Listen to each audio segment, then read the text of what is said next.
Hi. Question I have is, what were church meetings like in the New Testament era?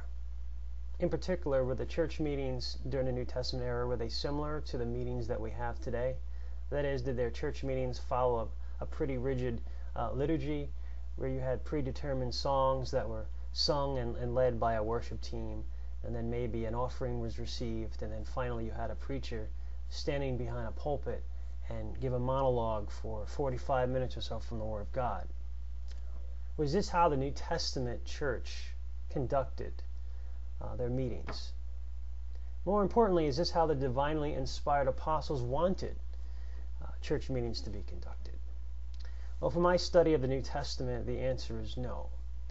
Churches in the New Testament did not really have meetings which followed some rigid liturgy, where only a few select spiritual specialists or professionals would contribute to the meeting. Instead, the New Testament church engaged in what I will call open meetings.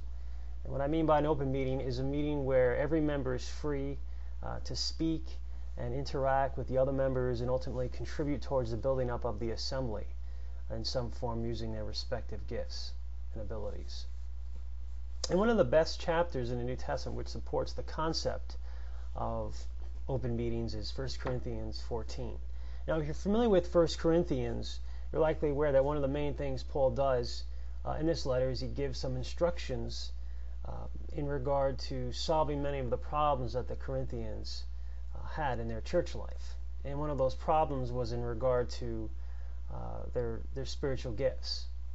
And in particular, members of the Corinthian church seem to have some corrupt views in regard to their gifts and also how they were to use those gifts when the body assembled. It seems some members were being rude and unchristlike and given to vainglory and pride when they were exercising their gifts, and many seem to be prioritizing certain gifts like tongues and possibly prophecy over other gifts that didn't seem to be as impressive or important to them. Now, I'd encourage you to read the whole chapter, but for the sake of time, I'll just cite 1 Corinthians 14:26. And this text follows many of Paul's instructions in regard to the gifts of tongues and prophecy. In verse 26, Paul alludes to the open meetings that this Corinthian church had when they met together.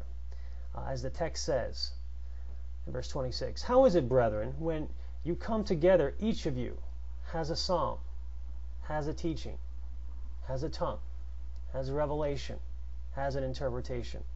Let all things be done for edification." And note the language of this passage, for Paul says, whenever you come together, each of you has. Okay, each of you has a teaching, and so forth.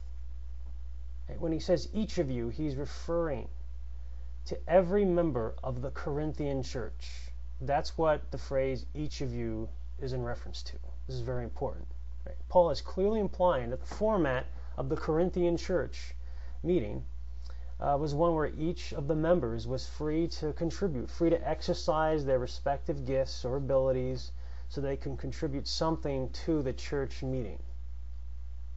However, as I alluded to earlier, there were problems that had arisen during these meetings and that members had inappropriate and warped views in regarding their gifts. And it seems some of the members were abusing their freedoms, abusing their gifts during the meetings, during their gatherings. Now, but this is very important, what is Paul's remedy for this problem? Does it give them a strict liturgy to follow where only the pastors or exceptionally gifted and mature speakers were allowed to address the body and instruct the body? No. Instead, as you can read in the passages that follow verse 26, Paul simply goes on to give some guidelines in regard to their use of their gifts, namely gifts of tongues and prophecy and so forth.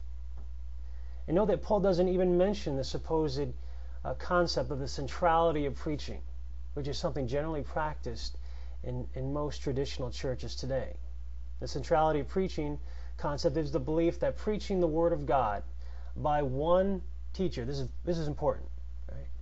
The centrality of preaching concept is the belief that preaching the Word of God by one gifted teacher in order is largely to have the central and supreme place during the church meeting.